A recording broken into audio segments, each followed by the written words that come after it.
Hey everyone, welcome back. Well, as you saw in my last video, I've got all the back sections of helical bar in, that kind of stuff, and so I'm done on that. Of course, the front part of the cage, it's all good to go, and I had a rag.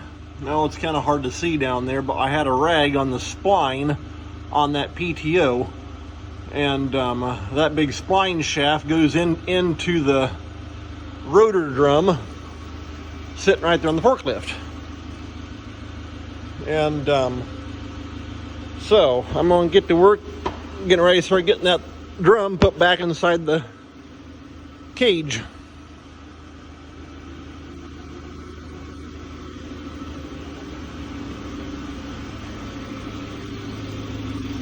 And yes, I had to make up a redneck band-aid for my finger. Sliced it. I actually sliced it on that. I was cleaning the big spline PTO off up inside that cage, and sure enough, that thing had an edge on it. And so, thankfully, it's not too bad. But hey, the old redneck band-aid worked pretty good. Just take a piece of blue shop towel and wrap some electrical tape around it. Works pretty good. And so anyway, I just got this drum put back onto the forklift. I just used that big ratchet strap right there. I put a 4x6 underneath the forks, and that gives me something to pull from. And then let me just pull it down good and tight, and as you can see, I'm already up off the pallet. And so we'll go ahead and raise that up a little bit. There we go. And so I'm going to put you back in my pocket. That way I can use both hands to work. There we go.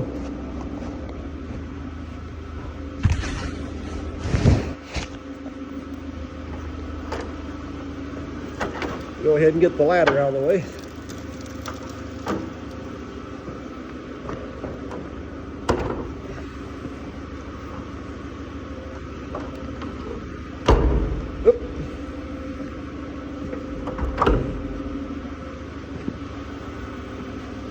Okay, that's got the ladder over there for right now. I'll off to the side.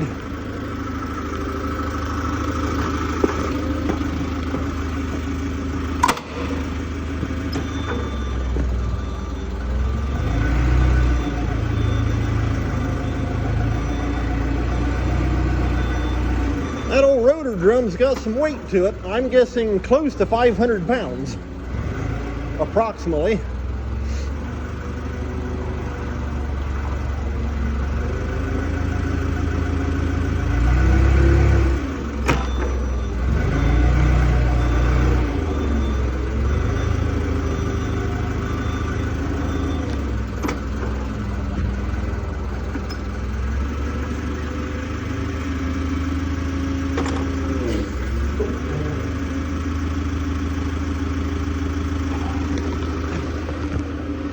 Okay, let's see if we can, well, I thought I might be able to take and tighten that ratchet up one more notch. And that's about as tight as it's going to get.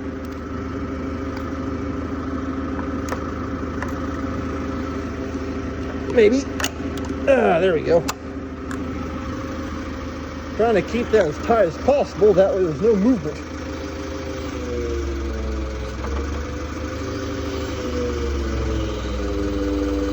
There we go. Okay, that did seem to help somewhat.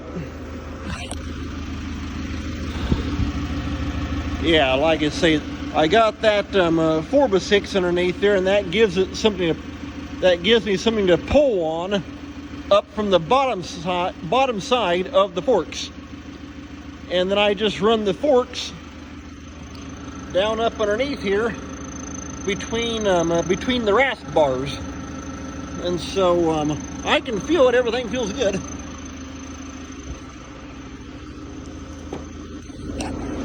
And what that'll do, setting it up like that, that'll let me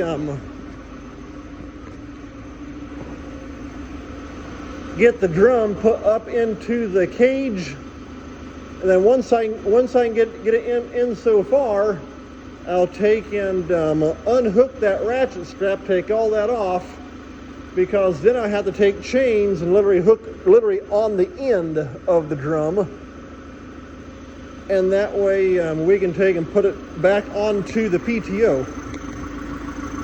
Once I get to that point, I'll probably give my dad a quick call and have him come down and help me, because he'll have to be on the forklift, and I'll jump up inside behind the engine and with a pry bar, because you got to kind of wiggle that end around to get that PTO shaft to line up just right.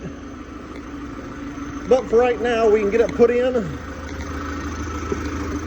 and see how it goes.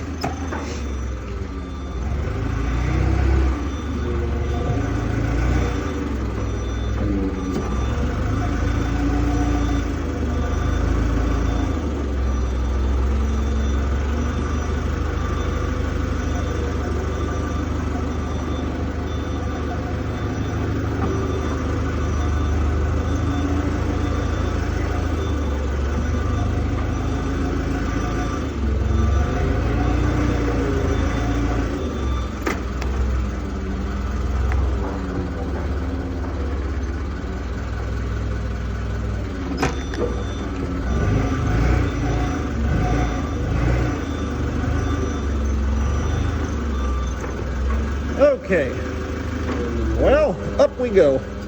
Well, wait a minute, hold it. Let's get a little bit closer. Try to get it lined up as much as possible.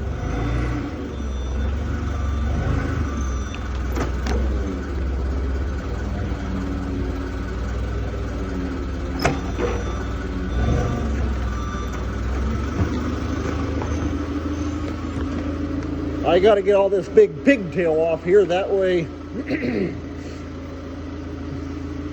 it's not laying up in there getting caught on anything.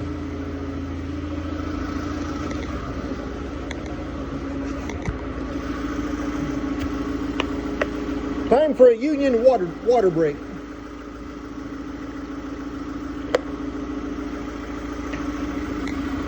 Ah, tasty.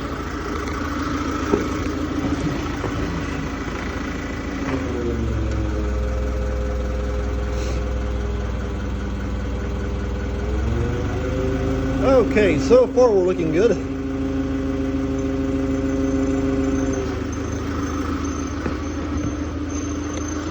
Okay, and the big strap looks good on this end. Okay. There we are. You can see how I got the forks going down between the rasp bars. And then, like I say, I put this big block on the bottom of the forks to run the strap under, and that gives me something to pull from. And so other than that, though, it all looks good. That's actually one of the big straps that we use to tie the bean head down onto the bean head trailer in the fall time. And so I'm not sure how many pound strap that would be. I would guess probably 10,000 at least. I don't know.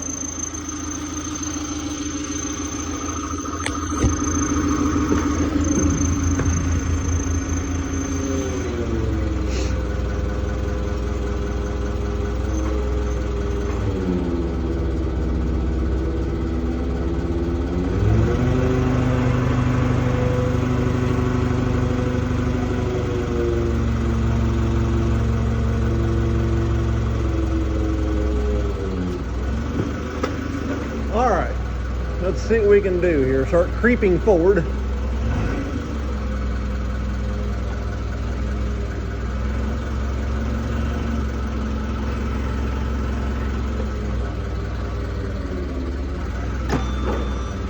Just trying to get everything lined up right is the tricky part.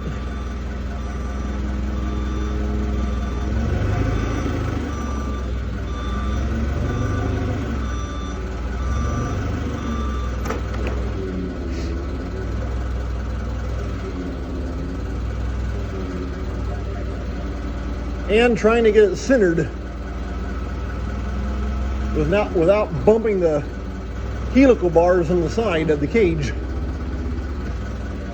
And I think we gotta drop it down up a little too high, looks like. Okay, let's see what that does. Okay, it's dropping in.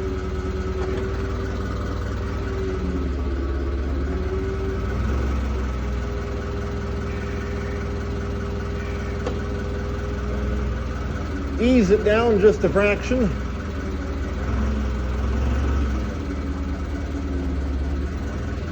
If I go slow, if it does bump the sides or the top or even the bottom,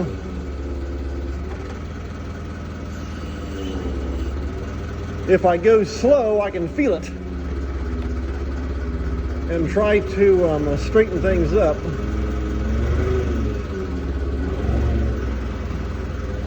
And there it just bumped.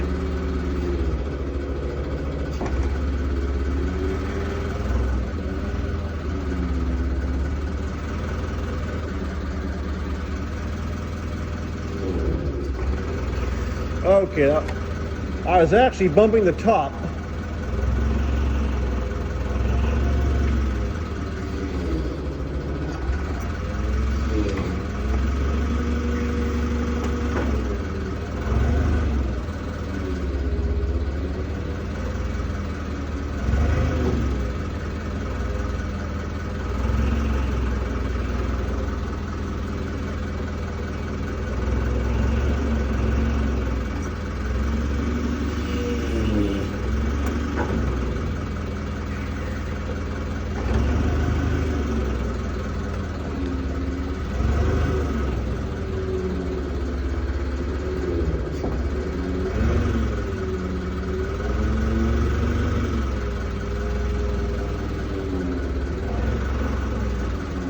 Okay, and we're almost inside, so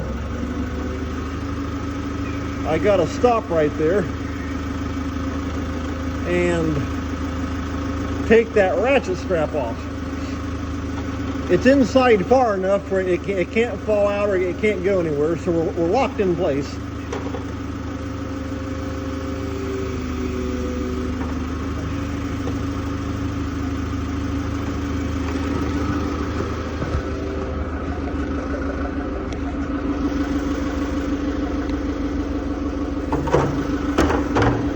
Grab the ladder.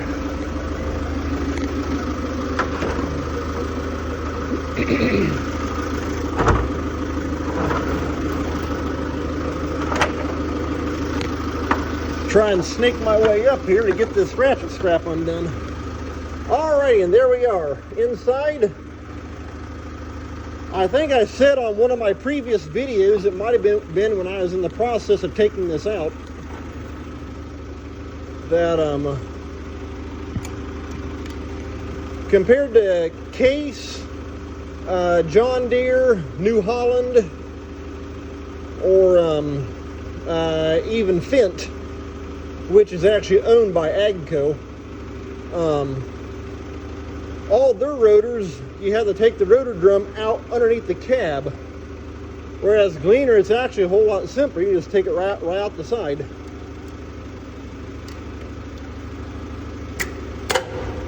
There we go.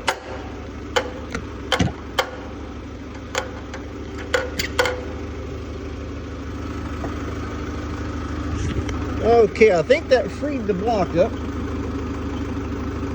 Yeah, there we go.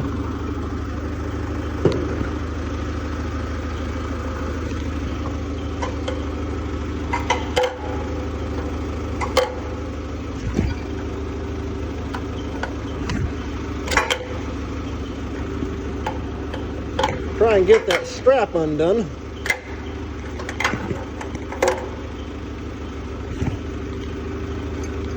Okay, there's that.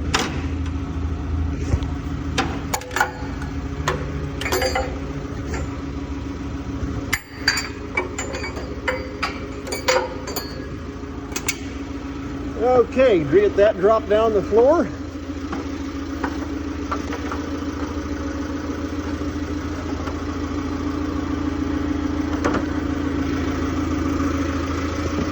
go ahead and tip the, lower the forks down just a little bit, and we are ready to back up. There we go.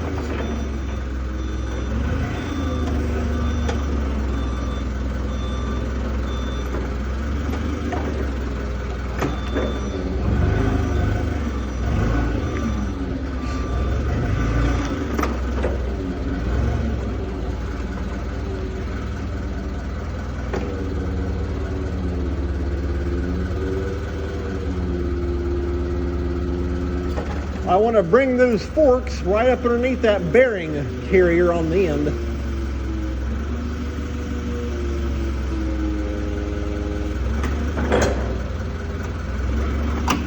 Something about like that.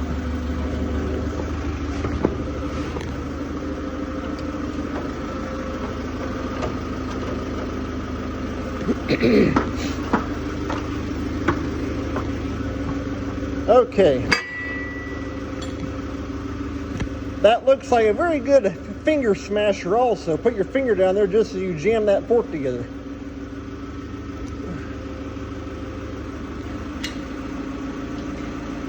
I guess since the forklift is a Mitsubishi, that'd be called the Mitsubishi hand smasher.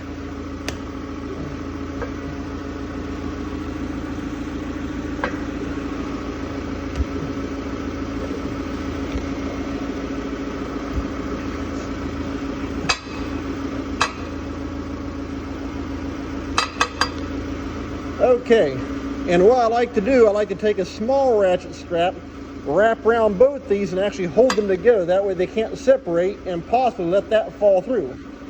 Once I get those pinched together, then probably as you saw when I took the thing out, I'll take and I'll hook chains up in here.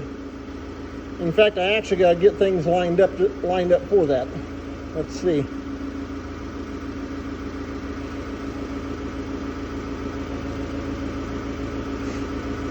Come to think of it,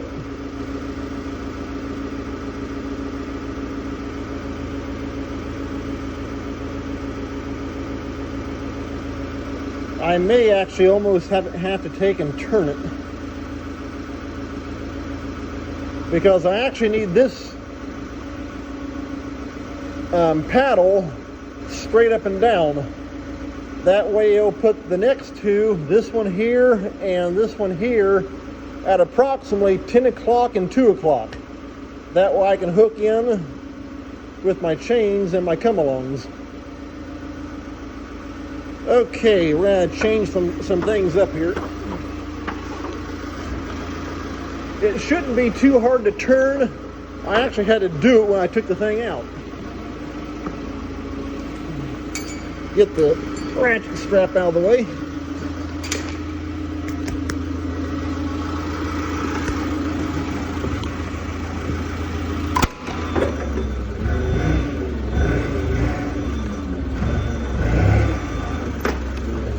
I just got to watch, if you can see that up there, I just got to watch up on top there I don't end up hitting the auger with the forklift. That would not be very good.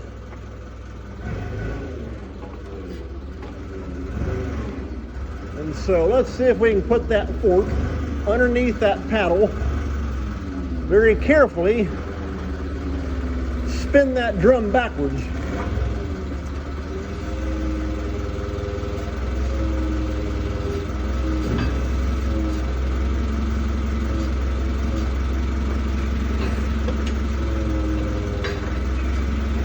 Well, it turned. Got to go a little bit more, not much.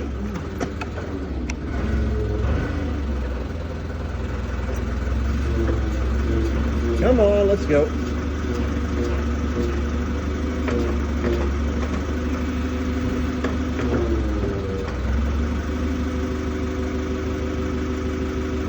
Okay, I may have to get a pry bar and kind of help it around.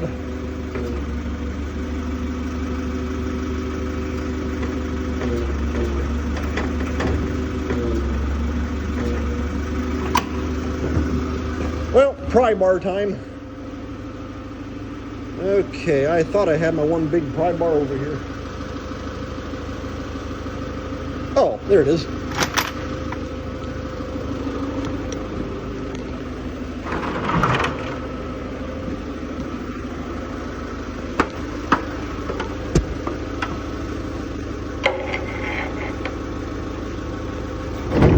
There we go.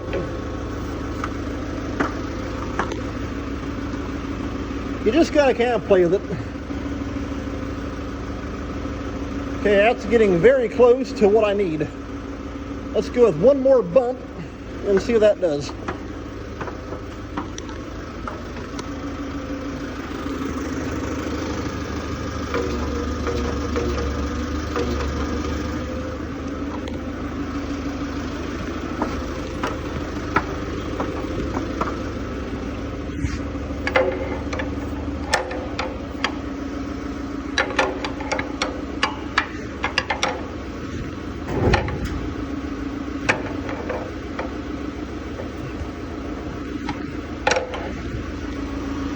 Okay, I think that'll work right there. And like I say, approximately 10 o'clock and 2 o'clock. That lets me hook in right here with my come-alongs. I should have it. Perfect.